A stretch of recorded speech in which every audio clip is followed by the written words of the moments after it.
The latest in the Paige Bueckers news. Spoiler alert, it's good news. You're locked on.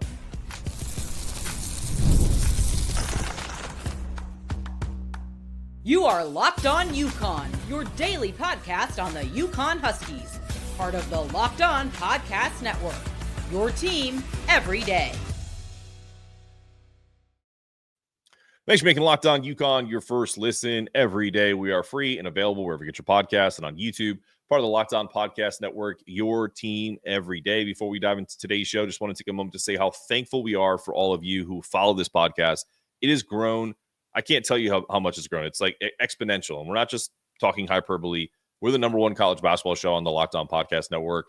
And it's because of fans like you who value this great UConn content. We're proud to say we're the only daily podcast covering both UConn men's and women's basketball at the hoops capital of the world. And we're thrilled to bring you that coverage because, let's face it, Connecticut and across the country, you deserve it. To show that gratitude, we're giving back. We're donating 10% of our revenue to Husky Ticket Project, helping send kids from underserved communities to UConn games. And this podcast is sponsored by FanDuel. From big upsets to game-winning drives, the NFL playoffs are better with FanDuel.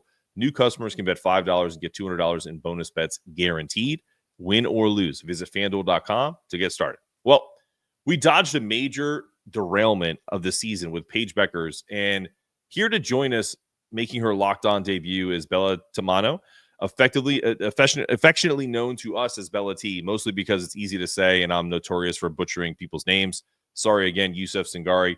Bella is going to be a regular co-host on Mondays and Wednesdays for us at Locked On UConn. Let's bring her in. Bella, how are you? Let's go. I have to ask you the first question, and let's make sure your mic is unmuted, and it is. I know you're not on campus right now. Not a lot of people are. So when she got hurt over the weekend, or dove into, what like I remember living in Connecticut and having the mood change when something like terrible news, like Jerome Dyson tore his ACL in 2009 when I lived there. And that was like, it was just like people walking down the street were like, oh, I can't believe this. Right. So anytime something big like this happens in the state of Connecticut, you feel it. What has been the mood like from when it happened to Tuesday around 2:00 when people found out she's going to be fine?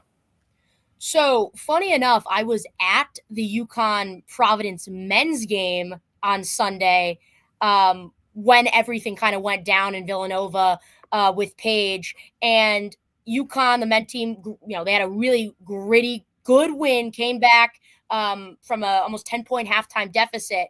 And upon the conclusion of the men's game, the biggest story wasn't about that win. It was all the murmurs, through the crowd and all the murmurs through, the press conference room. Everything was, did you guys see Paige get hurt? What's going to happen? It's her knee. And when you hear your knee, I mean, you immediately kind of think, okay, ACL. Let's not beat around the bush. You immediately think ACL. That was the story. And again, I think people were so caught up in that the men's kind of big win lost a little bit of traction. And Paige means a lot to this university. I mean, Paige means the world to it and to this state. She is, that name, Paige Bueckers, like you said, I mean, everybody knows it. The good thing is things definitely did seem way less tense when everything came out. I think the one thing I noticed was on TikTok too, the fact that the edits went from all these sad songs to kind of more of like a celebratory, all right, we're kind of back in business. And I think the really biggest way to put this, the only way to say this is, listen, you dodged a bullet. She went from potentially playing her last game as a Husky this past Sunday to, all right, we still got a chance at the title. And I think that is, again, the biggest positive you got to take out of this is, listen, it could have been a lot worse. And definitely a sigh of relief, a breath of fresh air for all of Connecticut from Saturday to Tuesday. They were walking on eggshells a little bit, and then things kind of calmed down when we got the news yesterday. So thankfully, things seem okay. I love it. It's a great explanation. And I didn't know you were at the game. That's pretty cool. Yeah, it's funny because you guys all know that I'm not local to Connecticut anymore, but when both of the teams play, I have two TVs set up simultaneously that watch both the games. And so when she went down, and people know this too because I have young kids, everyone was sleeping. So everything was muted in the house. And Yeah. so when she went down, I was like, I had to like, and I haven't done this because I haven't gone crazy before. Well, I do tend to when I watch games, but I used to wear oven mitts so I could clap and not make noise when kids were around. And so, but I didn't have them, and I made like one like big clap, and I was like looking around like, oh, you did anything? But that's like how it feels, because I more so I talked about this the other day, where it was so somber, like, because you could tell that she had those moments of fear where it's like, yes, this is a knee. This could be the last game I ever play here, at least, right? Yes. And that to me had to be so like emotionally draining for her, like the roller coaster of that, being like, hey, I finally had an off season where I was able to work out free and easy. And it just, you could just tell like her teammates, there was like I wasn't there, but apparently everyone said like a pin, you could hear a pin drop in the arena in Villanova. If I looked at, obviously, like I said, I was at the UConn game, so the men's game, so I couldn't see the women's game, but I looked back at the clips and all of the videos. Genuinely, I thought they were edited. I thought they had edited out the crowd noise. That's how quiet. Right. And when she got up, she yelled, that's a flagrant foul, goddamn, whatever. And it's like, genuinely, I thought that was like dubbed in, because you could hear it so clearly. I mean, and yeah, that's the thing. That's the effect she has. And again, that was in Villanova, Pennsylvania, so it's not super far from here. I'm sure there's definitely a decent amount of UConn fans there, but people know the impact she has on basketball. And so even Villanova fans are probably thinking, hey, like, this is definitely pretty serious. And again, thankfully, things didn't pan out the way most people thought, but it was scary for those females. You know this, Bella, growing up in New England, like, we tend to have the worst case scenario thought process first, and then we dodged a bullet second. There's typically less positive people in that region. So especially when something like this happens. So I think that's fair to say from most UConn fans, especially the ones that live there. All right, let's pivot a little bit before we get to the next segment. I think what do you think the immediate impact on the team is for her missing probably like a 3-game absence? Yeah. I think the games that they have her missing, I think it's going to be Xavier, Georgetown, and St. John's. So all Big East matchup games. I know most people, obviously, in the past, at least, the Big East has been kind of like that powerhouse basketball conference. On the women's side, it's not what it used to be. It's not anything that I think, UConn can't overcome. We talked about it. Sarah Strong has been huge for this team. So I don't think they're losing. It's not like they have to play a USC team or a Notre Dame team. They're definitely playing some of the lower totem pole schools that they're going to have to face this year. So that's definitely another positive that we have to look at. But I don't know. What do you think is going to be that who's going to have to fill her shoes? Who's the biggest person that you think is going to have to step up and fill her shoes? I think Sarah's going to be, I think that's one of the things that Gino loves about her, is that she kind of plays positionless. Like, he can put her at the 5, or he honestly can have her run offense through her. I don't think you're going to see her on ball. I don't think she's going to be, playing like point forward, although she probably could. I think she's probably going to be more in that pick and roll, like flow through her with AZ, flow through her with KK and Caitlin. Ashlyn will get some more run. Morgan Shelley will get some run. I think all the offense will flow through Sarah.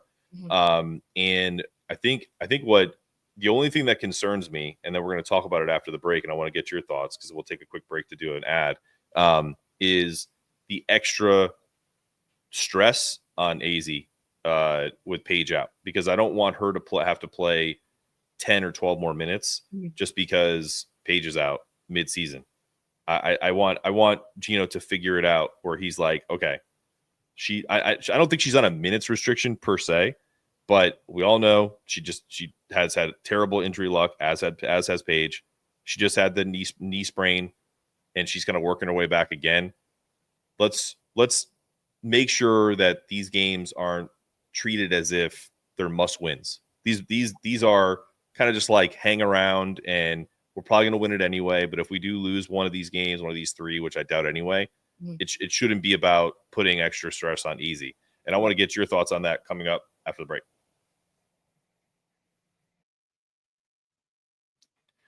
Did Rocket Money help you find any subscriptions you forgot you were paying for twice? That definitely happened to me. I had a few subscriptions that I didn't even realize I was still paying for, and Rocket Money made it easy to track them all down. It's like having a personal assistant for your finances.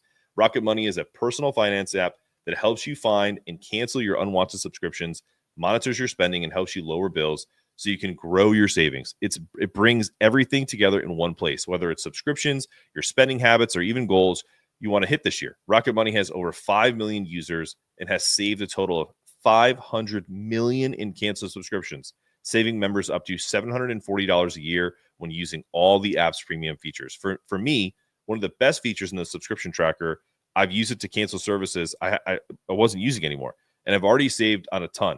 Plus, they have a thing called goals, and I've been able to automatically set aside money for my future. A lot of times it's for vacations or anything like that. So no more stressing about budgeting every month or worrying about paying your bills. Cancel your unwanted subscriptions. Reach your financial goals faster with Rocket Money. Go to rocketmoney.com/locked on today. That's rocketmoney.com/locked on. rocketmoney.com/locked on. All right, we're back on Locked On UConn, second segment of the program here with Bella T. Bella, again, just want to honestly, this is a perfect time to intro you even more. Tell people how not how this all came about, but essentially who you are, and what you're going to be doing for Locked On. All right, so I am a sophomore communication student at UConn, and just love sports, all kinds of sports. I played a ton growing up, and the biggest thing was I found this podcast actually preparing for a radio broadcast for to broadcast UConn basketball games just about a month or so ago, and reached out, contacted you, and we talked. Things worked out, and so essentially it's just going to be me co-hosting a couple times a week, as well as adding some content to some social media pages, and then adding some content to the Hoops Capital of the World Substack. And again, really excited for that. And being such a big sports fan, this opportunity is great. Can't wait to work with you, Mark, and just can't wait to work with Locked On as a whole. Nah, hey, listen, you're more than welcome. I looked at some of your stuff, like the interview with Mark D'Amelio. I've interviewed him a couple times. Really cool stuff at the Fenway Bowl. Yeah, I mean, I'm looking forward to potentially working together in person when I come up in a month or so for a couple times in February and then March. So we'll definitely do that. But back to the program, you're obviously super excited about having you at Locked On UConn and excited to go the rest of this season. So the question really is, in the games she'll miss, what? By the way, I think you have it in front of you. What are the games that she's going to miss right off the bat? Xavier, Georgetown, St. John's, in that order, and that brings us out to about mid to late January. So she might return, say, Seton Hall, January 19th. So okay, and if things go according to plan, as Gino and everyone seems and has said to say about her. So Xavier's the first one, right? Yep. Okay. I don't think they're going to have an issue with Xavier. They're an under 500 team.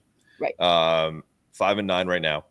I don't particularly think that they're going to have an issue in terms of worrying about too much about how the offense is going to flow, because even if they have a clunky game, like they did a little bit against Georgetown in the first half, or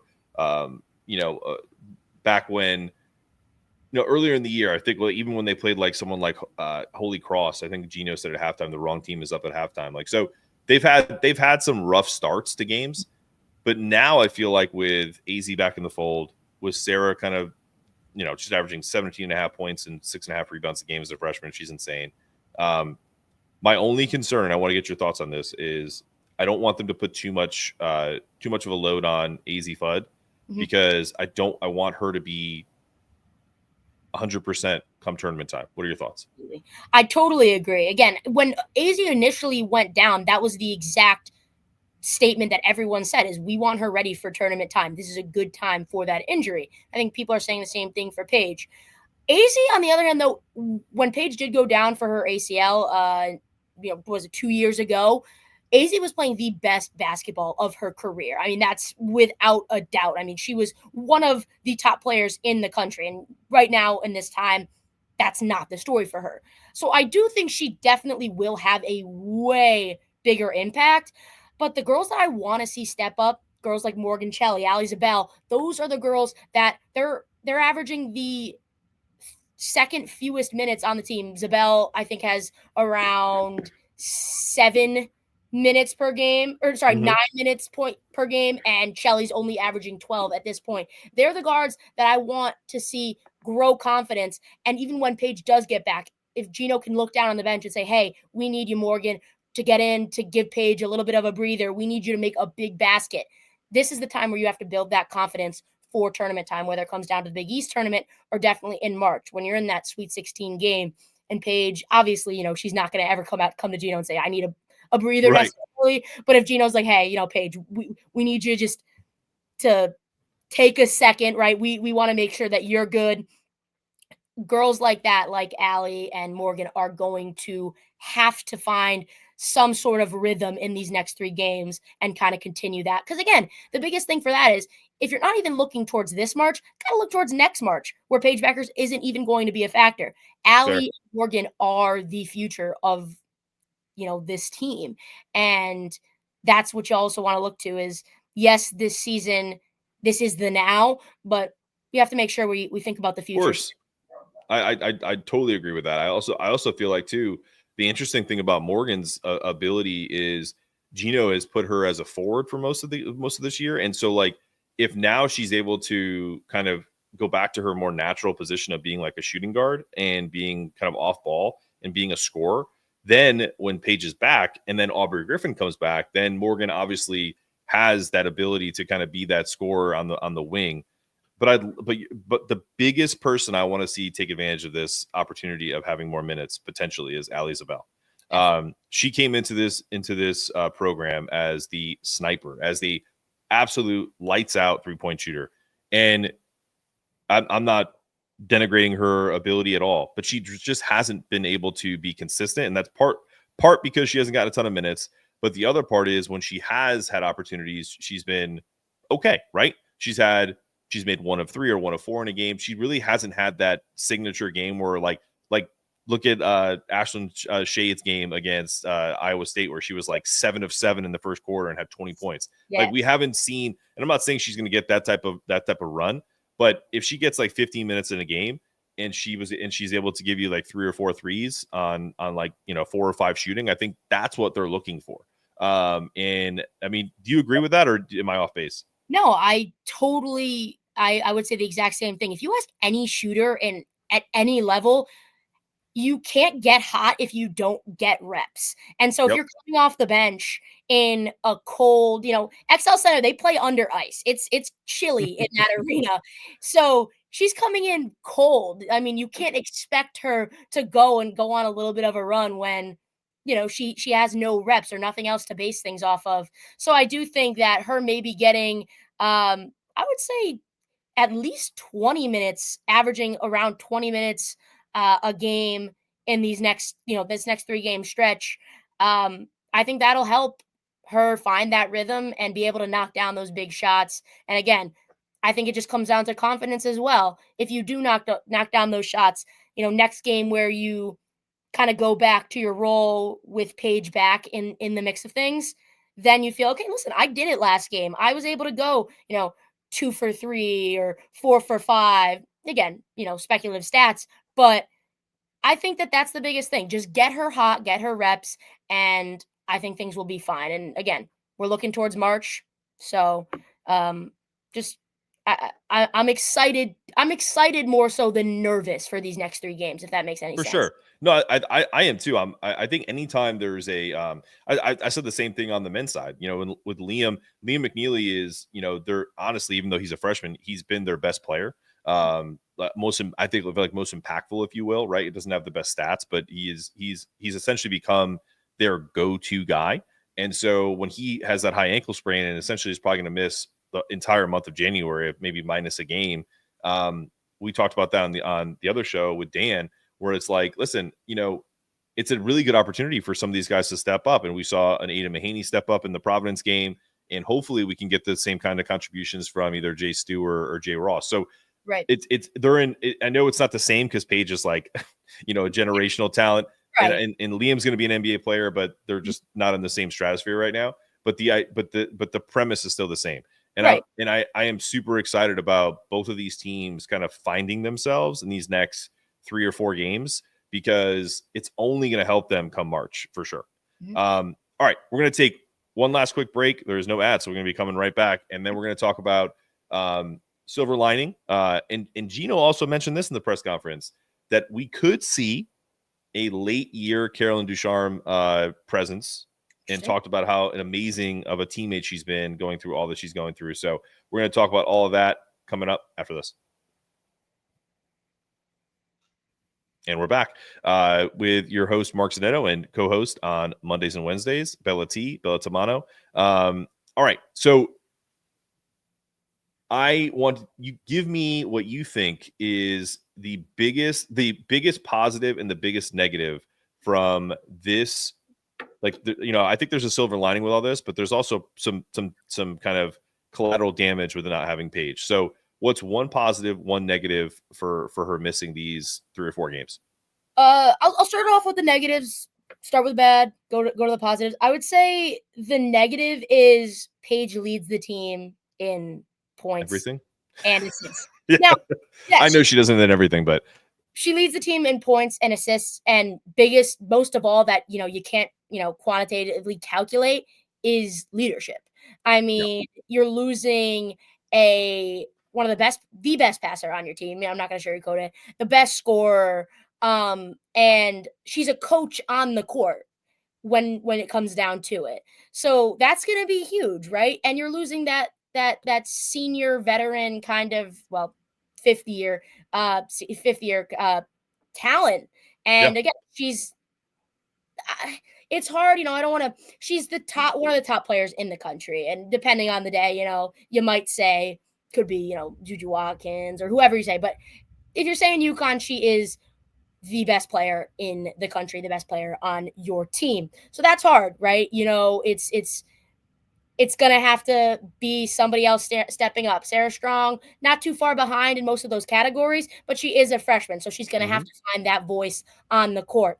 But on the other end, looking on that positive, is she is a coach at heart, right? She knows the game so well. So you're going to have her on the bench. And when Sarah checks out of the game, she's going to be in Sarah's ear saying, hey, we need you to do this, this, and this. When Morgan goes into the game, when Allie goes into the game, say, hey, this is what you have to do. This is what's expected of you. So getting that kind of player perspective from your fellow teammate, that isn't playing, is going to be another really good factor, that you're losing the leadership, but you're getting it on the bench, and she's going to be able to give some input of hers that is just as good as, not, I don't want to say just as good as Gino, but is as good as it's more relevant to the players. Like, not that you're not going to listen to the coach, but like when your best player is giving the same advice or giving kind of like a different way to come across it, right?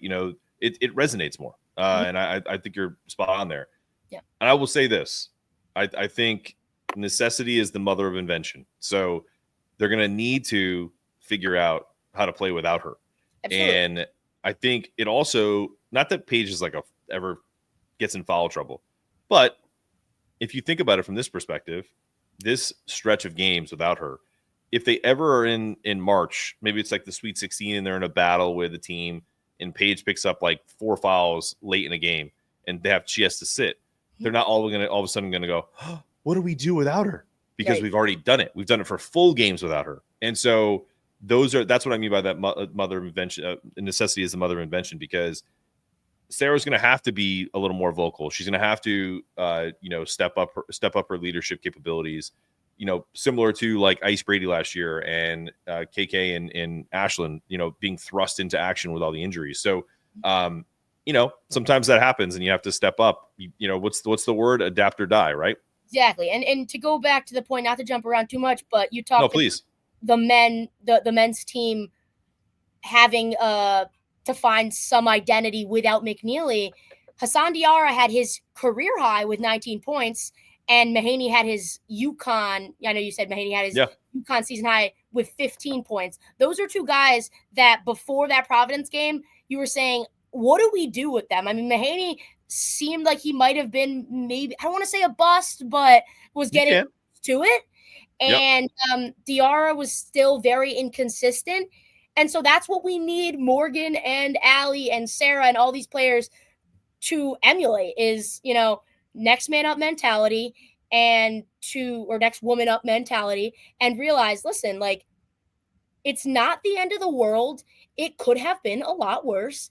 Yep. And now we have to find some identity without our star player. And that's not a bad thing. And again, it's coming at another positive is coming at such a good time in the season.